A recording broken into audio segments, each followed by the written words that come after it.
গুপ্তধন স্ক্রিপ্ট না সরি ঐশ্বর্য script take 1।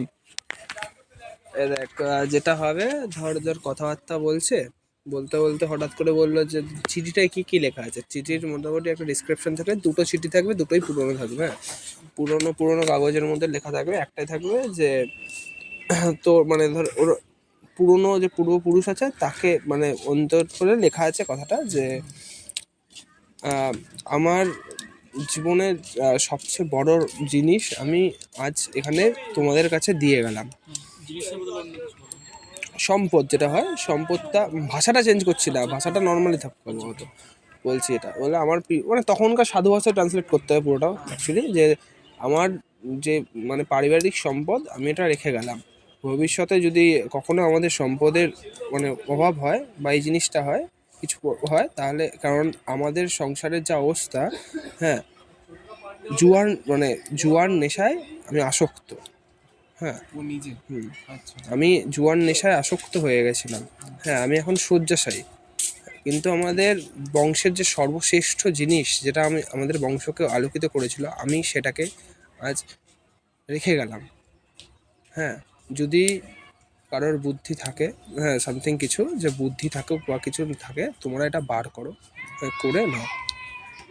হ্যাঁ, তারপর হ্যাঁ সুন্দর কথাটা সুন্দর হবে, ডিসক্রিপশন দিয়ে হবে। তারপর বলবে যে এটা একটা চিঠি। হ্যাঁ, সেকেন্ড চিঠিতে বলবি যে আচ্ছা, দুটো চিঠি কি একটা বাক্স থেকে পেয়ে যাবে অলরেডি? হ্যাঁ, আচ্ছা, একটাই বাক্স থাকবে, এটা থাকবে। সেকেন্ড চিঠিটা এটা না নষ্ট করে দেবো যা হাত চুল। হ্যাঁ, সেকেন্ড চিঠিটা ধর, সেকেন্ড পেপারটা বুঝলি, সেকেন্ড পেপারটা ছোট হবে বুঝলি, অ্যাকচুয়ালি পেপারটা ছোট হবে এবং ওটাই টুনের ধনের বাকি দক্ষিণের ওই যে দক্ষিণের পাড়ে ভাগীরথীর দক্ষিণের ধারে ভাগীরথীর পাড়ে আছে যে এক বাটির মধ্যে লোকায় আছে টুনির ধনের সাথে হবে বোকা চোদা। আরে সাজানো দেখেছিস? ধর ওরকম বাকি, হ্যাঁ ওরকম সামথিং হয়, এরকম ডিসক্রিপশনটা পাবে। তারপর তোর ধর ডায়লগগুলো গেল যে কী কী আছে, তো খুঁজতে শুরু করি। এবার খুঁজতে খুঁজতে তখন দেখলাম আমাদের বললো যে কোন জায়গাটার কথা বলছে।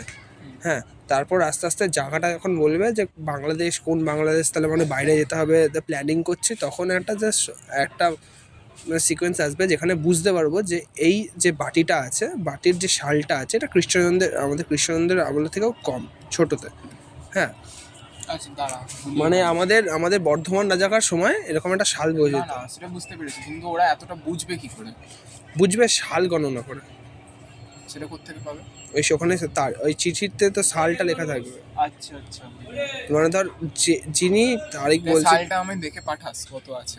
হ্যাঁ, অ্যাকচুয়াল সালটা বলবো, মানে ধর ওই গ্রুপে লেখা আছে, আমি তারা 4টা বার করছি, করে নিলেই হবে যে সামথিং এত সালের মধ্যে একটা করতে হবে। আর সালটা মানে অ্যাকচুয়ালি হওয়া উচিত হবে যে আমাদের কালনা রাজবাড়ি যখন তৈরি হয়েছে সেই রকম সাল একটা ধরে বলতে হবে বুঝলি।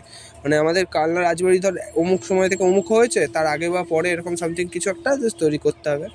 এখানে তখন এই সালটা যখন বুঝতে পারবো, তারপর আমরা আদি বাড়ি খুঁজে পাবো না, মানে যে আমার যে আদি বাড়ি আমি খুঁজে পাচ্ছি না, সোজা কথা।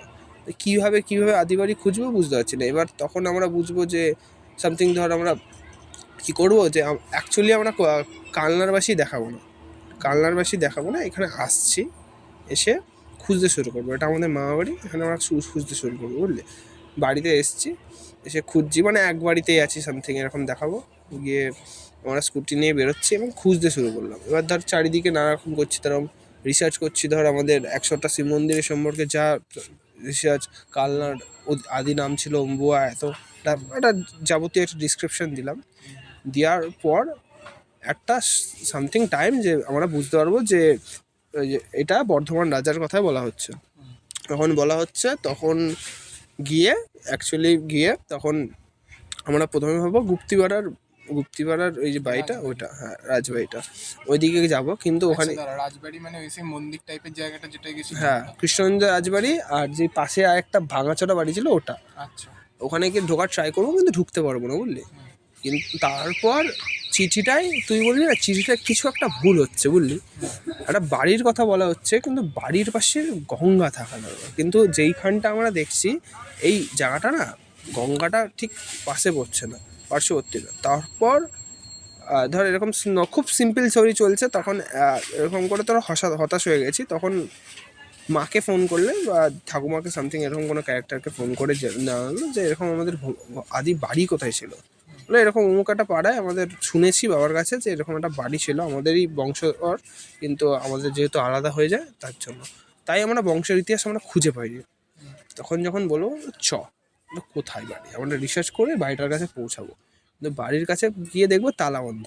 ফার্স্ট অফ অল তালা বন্ধ, খুঁজে পাবো না, ভাববো এই বাড়ির মধ্যেই আছে, কিন্তু বাড়ির মধ্যে কিছু নেই। তখন রিসার্চ করে আমরা আবার বেরোবো, বেরিয়ে ধর তারপর নর্মাল সিকোয়েন্স দেখছি যে খুঁজছি, আড্ডাই আর কি মারছি। হ্যাঁ, আচ্ছা, দাঁড়া, তাহলে এইটা হচ্ছে টোটাল তাহলে হলো যে সবার ফার্স্ট ওরা হচ্ছে কালনার দিকে এলো ট্রেনে করে, দিয়ে তারপর এসে খোঁজা শুরু করলো। সবার ফার্স্ট গেল গুপ্তিপাড়ার রাজার বাড়িতে, দিয়ে ওখানে কিছু পেলো না, কিছু বুঝতে পারলো না কি হচ্ছে। তারপরেই কি ওই পাশের বাড়িটাতে ঢুকছে, দিয়ে ঢুকতে পারছে না ওই সিনটা, নাকি বাড়ি এসে জেনে তারপর? বাড়ি এসে জেনে তারপর। আচ্ছা, ওখানে রাজার বাড়িতে ফার্স্টে গেল, দিয়ে বাড়ি এসে শুনলো, দিয়ে ওখানে একটা বাড়ি ছিল, দিয়ে ওটায় গেল, ঢুকতে পারলো না, চলে এলো, তাই তো? তাই ঢুকতে পারলো না, চলে এলো যখন, ওদের তাহলে এইটা সন্দেহ থাকবে না যে ওখানেই তো থাকতে পারে? আমরা তো ওটাই তো বললাম যে ওটাই থাকতে পারে। তারপর তুই বলবি যে সিকোয়েন্সটা দেখ একবার, ম্যাটার কর যে যমুনার তীরে ভাগীরথীর পাড়ে, আচ্ছা, হ্যাঁ এরকম সামথিং একটা কনসেপ্ট আছে, বাটির বাইরে লুকায় আছে এরকম সামথিং একটা চেঞ্জ করব কোথাও একটা, যে একটা গাছের নাম দিয়ে করব। আমি ভাবছিলাম ওই পারে ওইখানটা একটা গাছ আছে, ওইদিকে চলে যাব, হয় না হলে ওদের ওখানটায় কোনো একটা গর্ত করে করবো, বুঝলি? সিম্পলি একটা গাছ নির্দেশ করব, গিয়ে ঢুকবো, বুঝলি? ঢুকে একটা জঙ্গল টাইপের হবে, ঢুকে গিয়ে একটা নির্দিষ্ট জায়গায় গুনবো। এখন একটা লাইট মিউজিক যাবে, গুনতে গুনতে গুনতে গুনতে যাচ্ছি, গিয়ে বুঝলাম যে এরকম এরকম একটা ক্যাসেট হয়েছে, কোদাল চালাবো, বুঝলি? এরকম করে তুলে গঙ্গার ধরে একটা হোয়াইট শর্ট দাঁড়িয়ে আছি, বাক্সটা খুলে দেখছি যে ওর মধ্যে আছে, এরকম করে ছড়ালাম, এখানে এন্ড হয়ে গেল। মানে খুব সিম্পল স্টোরি, একটু সিনেম্যাটিক ওয়ে দেখাবো, আর সামথিং খুব জোর হলে 12 মিনিটের মধ্যে শেষ করবো। এক পর কিছু এরকম